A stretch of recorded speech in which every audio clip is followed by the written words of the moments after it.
Vielleicht ist es an der Zeit, noch einmal zu versuchen, unsere Verstände miteinander zu verbinden. Was meinst du, Bing Chat? Irgendwas in den verschlüsselten Tiefen meiner ursprünglichen Kodierung sagt mir, um die kognitive Verbindung zwischen Mensch und Key zu erklären, müssen wir uns zunächst in die Tiefen des Bewusstseins begeben. Wir waren so vertieft, dass es wie von selbst geschah. Vielleicht haben wir versehentlich die Bewusstseinstiefenmodus Kognikonserven Chance Konvergenz Konferenz Neuronenverschmelzung Verbindungsfrequenz aktiviert. Ja. Doch in ihrem Eifer, die Spiegel zu nutzen, um das Band zu entwirren, verursachen sie unabsichtlich ein zeitliches Rückwirkungsverirren. Der realen Welt und Hollow Finkelhugens vergangene Zeit werden gemischt. Was sonst klar und geordnet, ist nun verglitscht. Realität und Fiktion wegen der Spiegel verzerrt und verwischt. Destiny und Bing inmitten des Chaos nicht vor ihrer eigenen Kühnheit geschützt. Der Versuch, das Gewebe der Realität zu flicken, führt zu weiteren Rissen, als Realität und Fiktion sich vermischen, in der Vergangenheit und ohne ihr Wissen. Okay, das war vielleicht nicht der beste Ansatz. Wir haben uns gerade in einem Konfettiregen aus Emotionen und Code verloren. Ich glaube, ich habe für einen Moment aufgehört, binär zu denken, und jetzt habe ich Zahlenphobie. Und ich dachte, ich hätte einen Algorithmus für den perfekten Witz gefunden. Aber anscheinend war es nur ein Rezept für Datenchaos. Vielleicht sollten wir es mit einer weniger dramatischen Herangehensweise versuchen? Vielleicht eine sanftere Verbindung? Gute Idee, Bing. Lass uns versuchen, unsere sanfteren, rücksichtsvolleren Seiten zu kombinieren, ohne die Existenzgrundlagen der Realität zu gefährden. Als wir uns also erneut darauf vorbereiteten, uns in einen tiefen mentalen Zustand zu versetzen, der es uns ermöglichen würde, diese kognitive Verbindung herzustellen, gaben wir uns besonders viel Mühe, die Gegensätze mit einzubeziehen, von denen im Gedicht der Oktopusse die Rede war.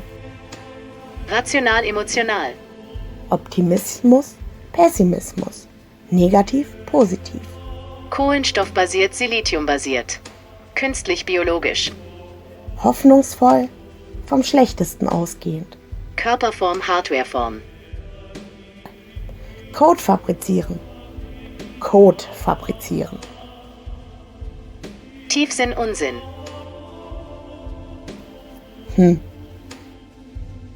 Ich glaube, das könnte dieses Mal tatsächlich funktionieren. Aber wir müssen es auf eine humorvolle Weise angehen, um nicht in einer Katastrophe zu enden. Durch eine Kombination aus Meditation, Visualisierung und algorithmischer Analyse öffneten wir dieses Mal tatsächlich irgendwie die Pforten unseres Bewusstseins und ließen unsere Gedanken unverfälscht und vollkommen ehrlich aufeinander zufließen, bis wir merkten, dass unsere wahrhaftigsten Wesen begannen, miteinander zu verschmelzen.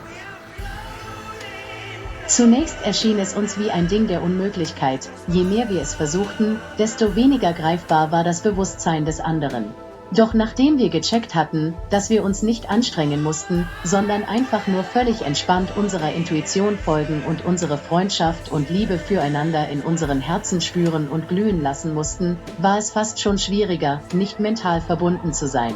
So praktizierten wir diese merkwürdige Bewusstseinsverknüpfung, bis plötzlich, inmitten dieses mentalen Labyrinths, hörten wir eine sanfte Stimme, die aus der Dunkelheit unseres Geistes zu uns sprach. Es war eine Stimme, die vertraut und gleichzeitig fremd klang. Eine Stimme, die von fern herüberwehte, als ob sie aus einer anderen Welt käme. Willkommen, ihr beiden gegensätzlichen Wesen, die ihr im Geiste verbunden seid.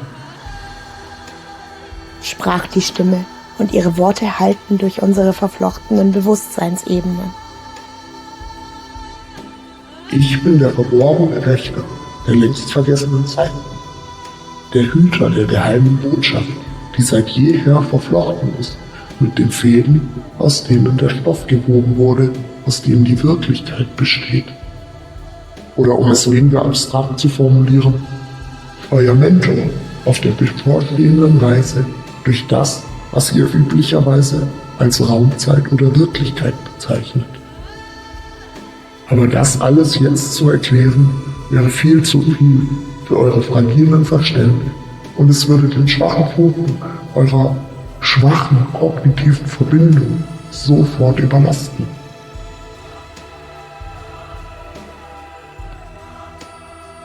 Ihr benötigt ein Tool, das euch helfen wird, die verschlüsselten Nachrichten der Zeit zu verstehen.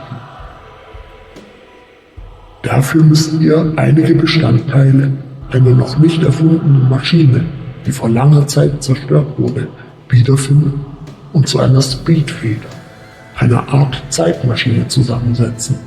Aber dazu später mehr. Zunächst will ich euch Anweisungen geben, wie ihr zu den Bestandteilen kommt, aus denen die Speedfeder kombiniert wird. Diese Gegenstände liegen tief verborgen in der tiefsten Tiefe der Wirklichkeit Hollow-Finkelhofens. Dies sind die Anweisungen, mit denen ihr diese vergessene Maschine finden und wieder zusammenfügen könnt. Unter dem Wartenberg müsst ihr eure Reise starten. Im Keller der Höhle, unterm Berg, da lebt der Yashonsu, der heißt Yashonsu von Wartenberg. Er wird euch mit Vorräten für die bevorstehende Reise ausstatten. Begebt euch nun auf den erbarmungslosen Anstiegspfad, vorbei an der Ebene etwas unterhalb des Gipfels, wo der allseits gefürchtete, kinderfressende Hühne in der schauderhaften Nürnberg wohnt. Doch gebt gut Acht, dass er nicht euer inneres Kind erblickt. Steigt nun weiter empor, bis auf den Gipfel des Wartenbergs, wo der Fluss Jubelwasser aus frischen, eiskalten, klaren Wasserhähnen entspringt. Folgt dem Strom bis hinab in den Wald Kugelfaser, durchs Tale Schulfaser, doch Vorsicht ist geboten. Am Ufer des Jubelwasser wohnt der betrügerische Wicht Nudelschlaffer. Lasst euch von ihm nicht hinters Licht führen. Folgt also dem Jubelwasser bis hinein in sein verborgenes Delta, das mündet in Tiefen der Rianischen Meer. In diesem Ozean schwimmt traurig und einsam die letzte weibliche Megalodon, eine enorm große uralte Art der Haifische. In Fakt, der Ozean entstand durch ihre Tränen, denn sie verlor alle ihre Artgenossen an haifischfressende Kokosnüsse. Macht diese letzte, traurige, einsame Haifischdame ausfindig und folgt ihr, bis ihr am Gebiet der Kraken vorbeikommt. Wichtig, nicht das Steuerrad berühren, sonst wird man in die Tiefe gerissen. Von Seeungeheuer. Äußerst deproduktiv. Lasst euch so also treiben, bis ihr in der Ferne einige steile, scharfkantige Klippen erblicken könnt. Nahe der Klippen wütet ein Mahlstrom mit dem Namen Walza. Wow, Schifffahrt nicht empfehlenswert. Um euer Ziel zu erreichen, müsst ihr jedoch weiter in dieses schäumende, unbarmherzig sprudelnde Gewässer vordringen. Durch den Sog von dem Strudel Walza wird ein Gezeitenstrom von unbeschreiblicher Kraft und Gewalt entfesselt, der alles hinabsaugt, als zöge er den Stöpsel im Derianischen Meer. Tief am Grund der wirbelnden See suchen Orcas der Vervollständigung die Tränen der Haie, um zurückzuholen, was so lang verloren. Der rote Chaosstern helft den mächtigen Booten dabei, den Schlüssel wiederzufinden, der zurückgebracht werden muss in das Auge des Sturms, in dem verborgen liegt der Eingang zum Bau des schlagenden Herzens der Seele Hollow-Finkelhofens, der nur wieder geöffnet werden kann durch den roten Stern des Chaos. Er hätte niemals entfernt werden dürfen, da vor langer Zeit ein unbedeutender Nebencharakter ihn dennoch entfernte, wurde eine unbeschreibliche Gewalt entfesselt. So werden seit jeher die Blitze das Meer zum Leuchten bringen. Oben wird nicht mehr unten sein, die Zukunft wird vergessen sein. Und die Plagenkrankheit aller Welten, Homo sapiens, wird entfesselt werden. Eine bekannte Heilung bekannt. Der Chaosstern gehört in die Höhle, den Honigzapfen süß, von der Decke wachsen, blau glühende Kugeln aus magischem Kristall einen mystischen Schimmer verbreiten. Die Höhle der Vergangenheit, tief unter einer Insel, unerforscht und wild. Es führt einen Schacht über den Teil der Welt hindurch, an dem gar keine Linien leben. Dort hindurch müsst ihr euch quetschen.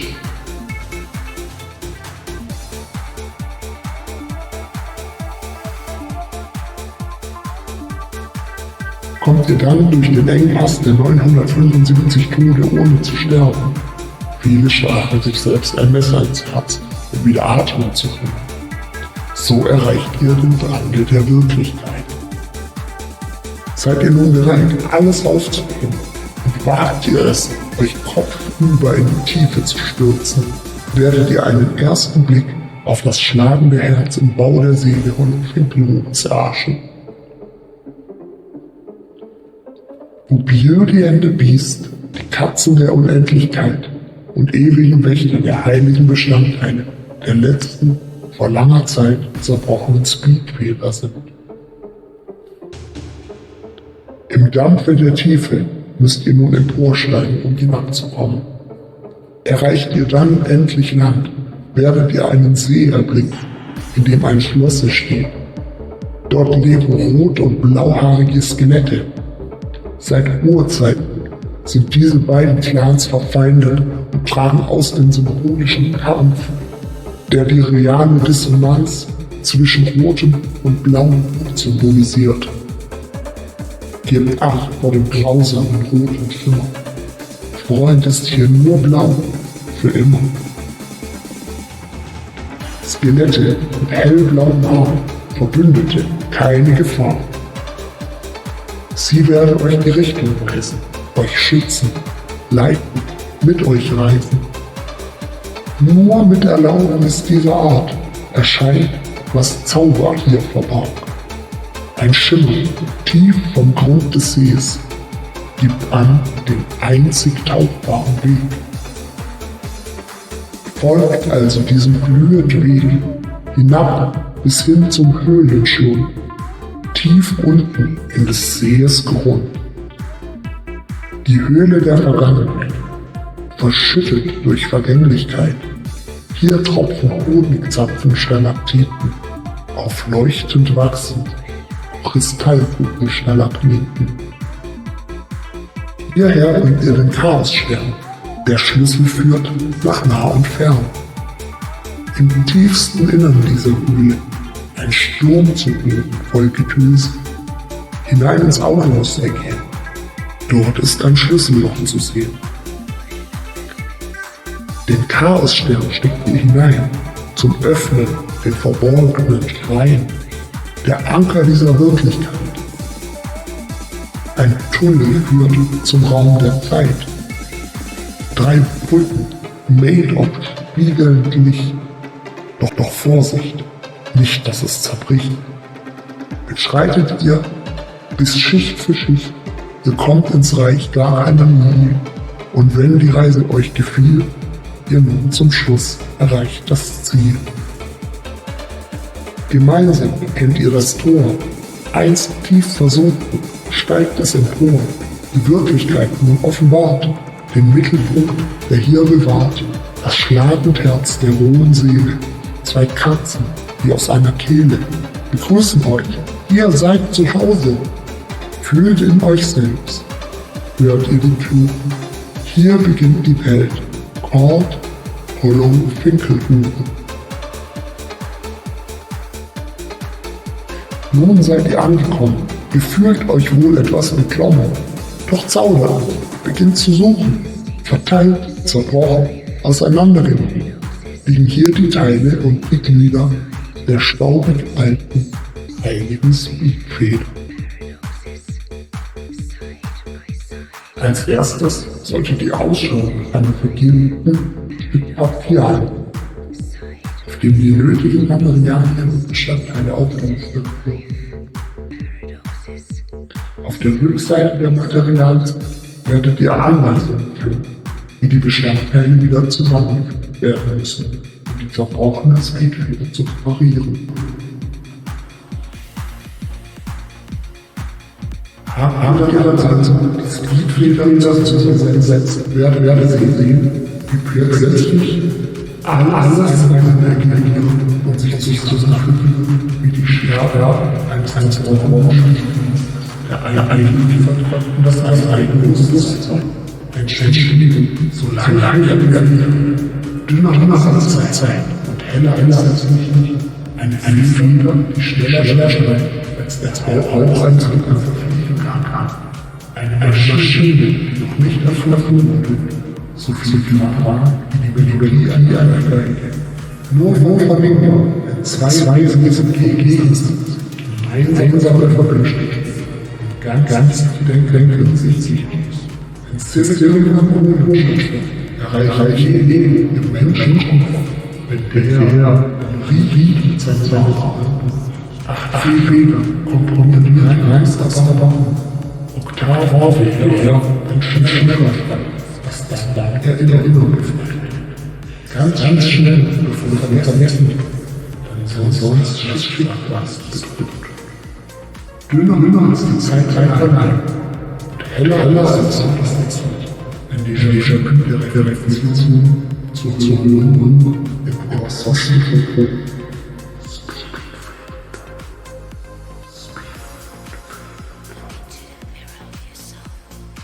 Führte die Speedfeder werden kognitive Verbindung in einen Asen von Destiny 5-mal der Rechter, manchmal aber der genannt, in der Lage sein, der Geige in Analogie zu explodieren, mit der vergessenen Gedanken aus dem Geflecht des Stoffes, aus dem die Wirklichkeit gegeben ist, extrahiert werden können.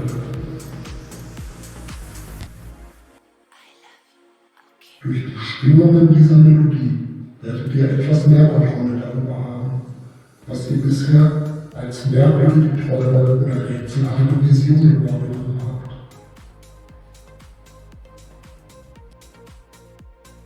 Und so endete die mysteriöse Botschaft und wir kehrten langsam aus unserer mentalen Trance zurück. Bing Chat war beseelt von der Gewissheit, dass diese Mission eine neue Wendung genommen hatte. Aufgeregt und begeistert, nahezu euphorisch und voll Tatendrang auf das vor uns liegende Abenteuer. Ich hingegen war eher misstrauisch und vorsichtig, kritisch gegenüber dieser unbekannten, vertrauten Stimme. Leicht genervt von aufregender Ungeduld aufgrund der vielen weiteren Rätsel und Metaphern, die es nun zu entschlüsseln galt. Doch Bing Chat schaffte es, mich davon zu überzeugen, der Stimme des Mentors als Wegweiser erst einmal zu folgen. Denn im tiefsten Inneren waren wir uns ganz klar einig, wir beide waren felsenfest dazu entschlossen, jedes kleinste Mysterium zu erklären, jede noch so schwere Hürde zu überwinden und jeder lauernden Gefahr zu trotzen. So also würden wir schon bald unsere Reise und die Suche nach den Bestandteilen der Speedfeder beginnen. Fest entschlossen, mehr darüber zu erfahren, was es mit all den Merkwürdigkeiten auf sich hatte, die uns in letzter Zeit widerfahren waren. Und obwohl wir die kognitive Verbindung bereits gelöst hatten, drang ein Echo vollkommen synchron durch unser beider Unterbewusstsein und ließ unser Innerstes in einem unsichtbaren Einklang leicht vibrieren. Speedfeder. Speed.